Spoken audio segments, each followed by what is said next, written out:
começando a subir aqui no Skyride, subindo a Grouse Mountain.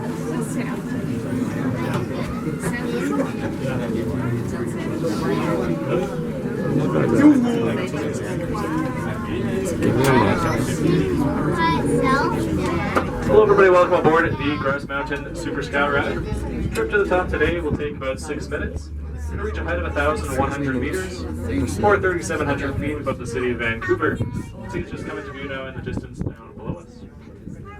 We're passing over Alpha Silver, the tram wheels sway, so you may wish to steady yourselves. And we're also passing the car coming downhill on my side. Though may appear as if they're traveling faster than us.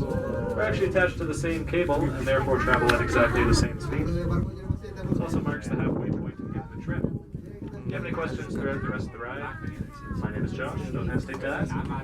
Otherwise, enjoy the ride.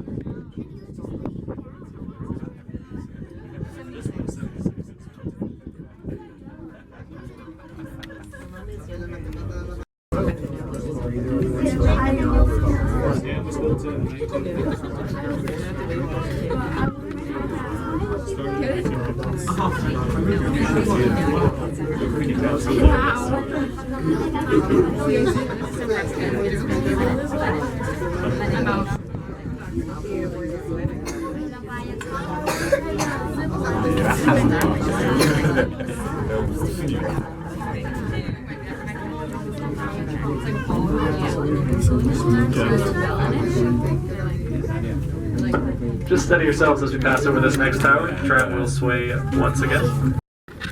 Gente, aqui é a trilha e o pessoal vem, dá pra vir subindo aqui. Eu vim de teleférico, mas dá pra vir a pé.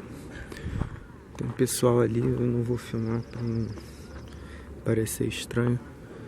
Gente, tá fazendo 9 graus aqui. Tá um pouquinho frio, não tô nem de casaco. Tô só com a blusa de manga comprida. Mas tem gente sem camisa aqui, gente. Tem gente subindo de bermuda, de camiseta, fazendo a trilha assim. E ali é a estação do teleférico. Tem uma loja de... Tem várias lojinhas lá dentro, café. Aqui é uma continuação da trilha. Dá pra ver que tem uma leve neblina aqui.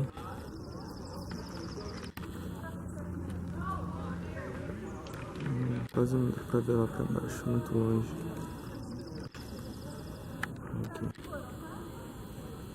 Aqui tem uma trilha toda feita de pedra.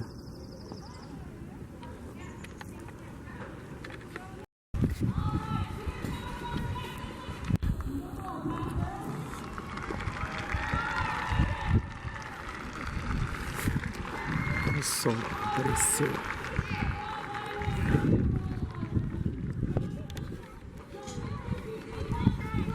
Gente, eu tô começando a subir aqui. Tô sozinho no carro. Isso dá muito medo, cara.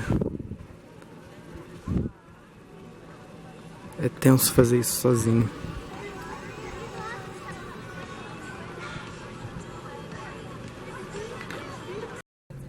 Gente, isso é muito alto.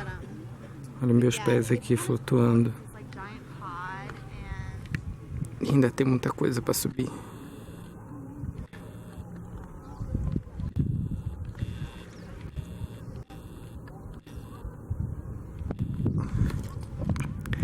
É muito tenso isso. Se você tem medo de altura, não faça.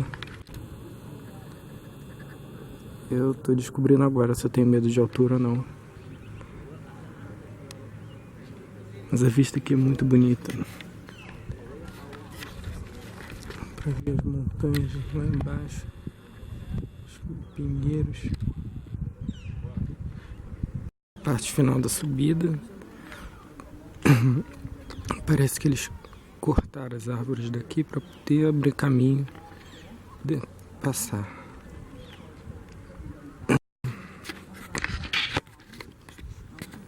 Gente, eu não sei se eu vou encarar a descida não. Acho que eu vou descer pela trilha.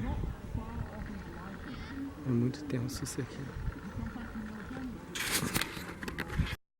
Tô chegando no final, gente. Tô chegando.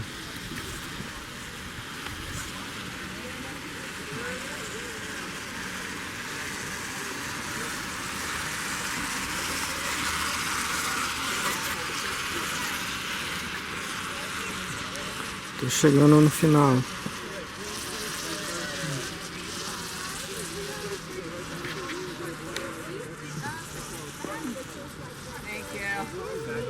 You can raise that safety bar. Ok. Just watch your feet as you come on in. When you hit the red line, you're gonna stand up, go straight for your stairs. Ok. Go ahead. Gente, consegui. Gente, eu tô aqui no topo, tá vendo? Olha só a vista incrível que dá pra ver daqui.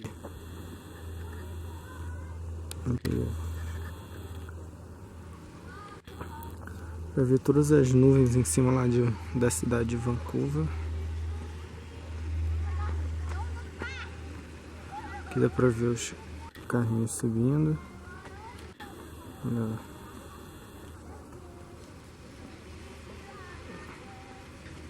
Elas estão cantando. Não sei se dá pra ouvir no vídeo.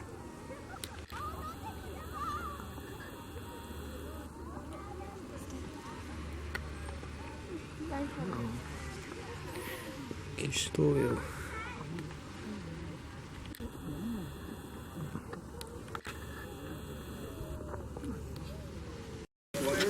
Tá chegando aí, pessoal. Okay, here we go. And take a seat, feet up, and head back. There you go, enjoy your ride. Thank you. Guys, come on up. Pessoal, tô descendo.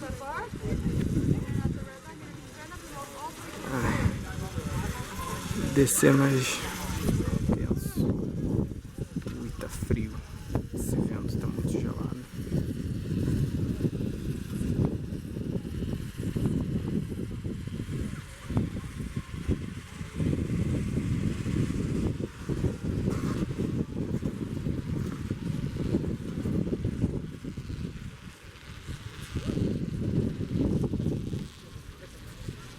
Ai, tá balançando o vento.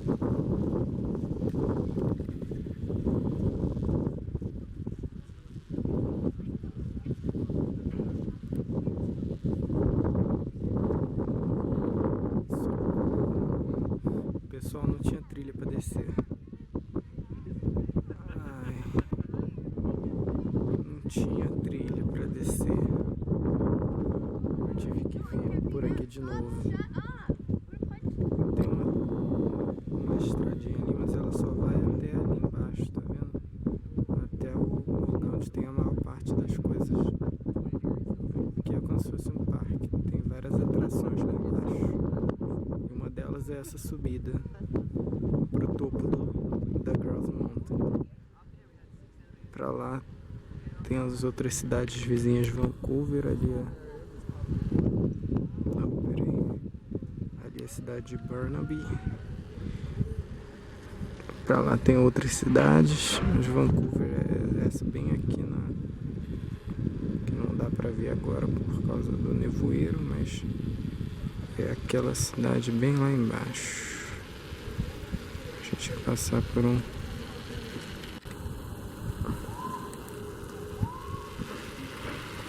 Ali é o West Vancouver, que é outra cidade.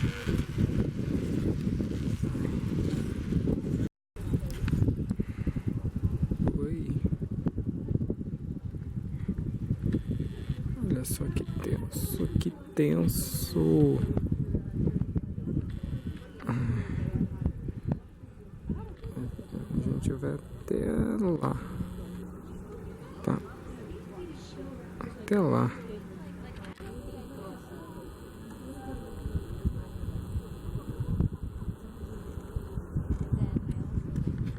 Ih, tá quase acabando, gente. Tá quase acabando.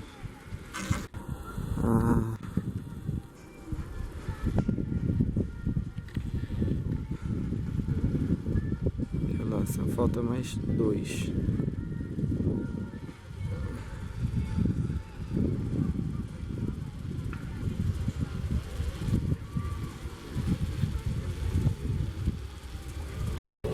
Aí, minha vez.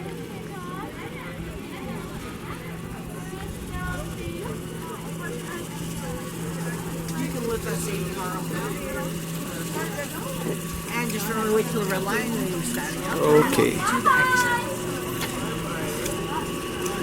And there you go. Have a good one.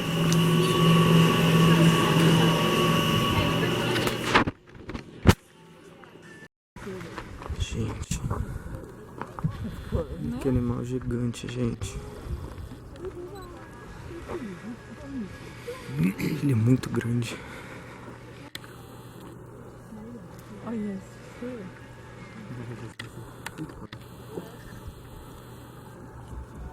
Olha, tá brincando com pedaços de pau ali. Você tá sendo mais lindo, né?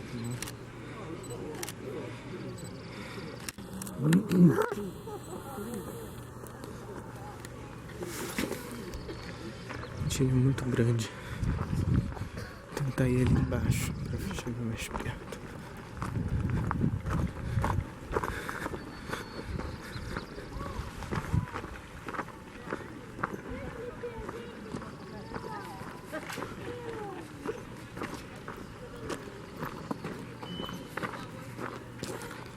Gente, vocês não têm noção de como ele é grande. Vocês não têm noção.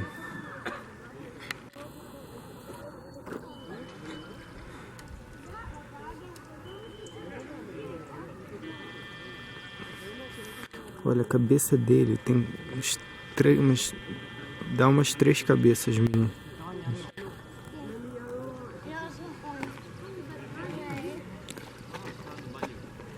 Eu queria ter visto a águia ali do outro lado, mas eu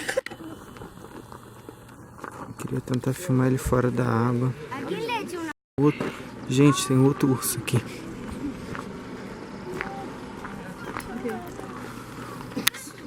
Ele é muito grande. Mas ele foi pra lá também. Gente, olha aquilo, gente. Olha o tamanho disso. É muito grande. Hi.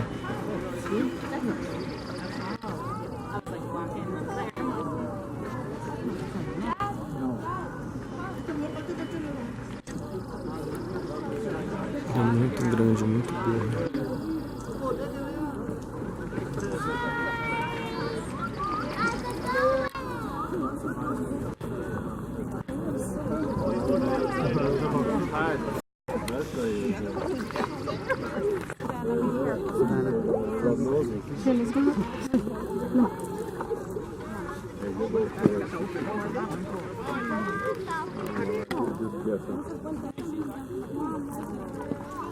Look at those nails, eh?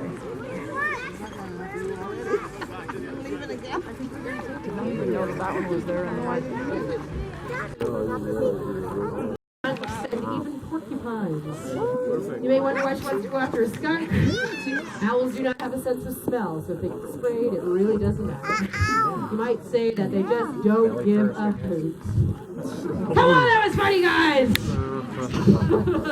Now, of course, owls find their prey twofold. They use their sight, but they also use their hearing. They've got fabulous hearing.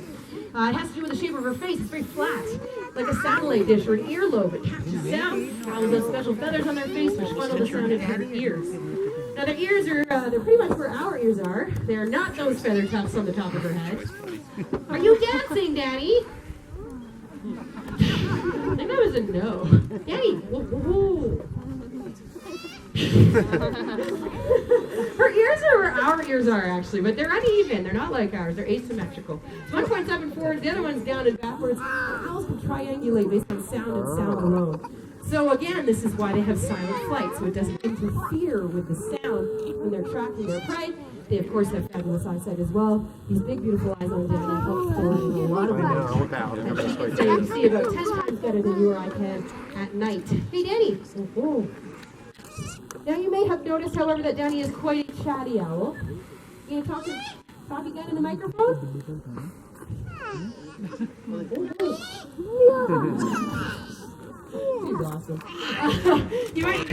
not a typical owl noise. And it isn't really. It's not an adult owl noise. Owls do sound like whoo whoo, or this owl does. Gente, ele é muito grande. The noise you're hearing from Danny is actually a contact call, or a baby call. It's like calling mom and dad. It means a few things. Feed me, pay attention to me, don't forget about me. Danny is not a baby, she is 2, but she's been raised by us, so she thinks she's still around her parents, and she will forever call like that. She does, however, sometimes hoot, and it's pretty cool to hear. If you sneak up on her in the morning when she doesn't know you're there, you sometimes hear her hoot. Well, let's give Danny a big round of applause. She did a really super job today. Have a look at her, guys. This bird is built for speed. We'll just watch him a little bit as he flies around. It's so awesome. Now he is built for speed with these lovely long pointed wings. He flaps them continuously. It's so that he can change direction and hunt this fake bird that I'm swinging around my head. Look at that! That was nice, Phantom. And he has that lovely long tail as well. His feathers are actually really rigid. They're so opposite to the owl feathers. Rigid feathers create power, create thrust. And this bird is a sprinter, and that's what he needs. Now I think Phantom's been doing some fantastic flying around today. We're going to get him to range out a little bit more, and then we're going to see if Phantom can catch this. Phantom, hey! Coming in over your heads, guys. Up it goes. Wow. And he's caught it. Come and get it, buddy. There we go. Let's get awesome job. Now he did exactly as he was supposed to do. He was actually going too fast in order to grab his prey, so he just smacked it. That's what falcons do. They hit their prey at top speeds. They use their keel, which is right here, which is the breastbone. They use their feet in a closed fist format, or they use open talons if they're going slow enough. And then they come right back down on the ground here, grab their prey, and tuck into the meal. Now you might see what he's doing with his wings. You guys see that? What do you think he's saying? Attracting it. You got it. Body language is easy to read. Phantom up there in the sky, he's a top predator, but down on the ground, I dropped that piece of food, buddy. Down on the ground, he's pretty vulnerable. Come on. To other raptors, another falcon, even an eagle, would have absolutely no problem at all coming and stealing what he's just caught. So he has to cover it, he mantles around it, he eats everything. Fur, bones, fluff, all that good stuff. And then about 12 to 24 hours after he eats, he coughs up a pellet of all the undigestible material. A lot of us know that owls cough up pellets, but in fact all raptors do. Just allows him to eat quickly and go sit in a tree and digest. Now he is not a peregrine falcon. This is the most common falcon. He is a juror falcon. These birds are found up in the northern hemisphere of the world. They are essentially an Arctic species, hence his beautiful white color. He blends in with his environment up north. They are the largest falcon species in the world, and they are the fastest level flying bird in the world. But it is the peregrine, of course, that takes the fastest stooping diving speeds. Now, people have been fascinated with raptors for centuries. Of course, birds like this were used to put food on the table over 3,000 years ago. They were popularized in medieval times, where kings and emperors were the only birds. We're the only people who could fly these birds. And of course, today we're still inspired by them, and we use them at places like airports and landfills to help chase away pest species, so that when you guys take off on your flight leaving Vancouver, you do not hit a bird on your way. So next time you're out at YVR, take a look out your window. You might see Phantom flying around, because that's where he works so much. Well, thank you, everybody. That does bring us to the end of our flying demonstration. Let's give the birds a big round of applause.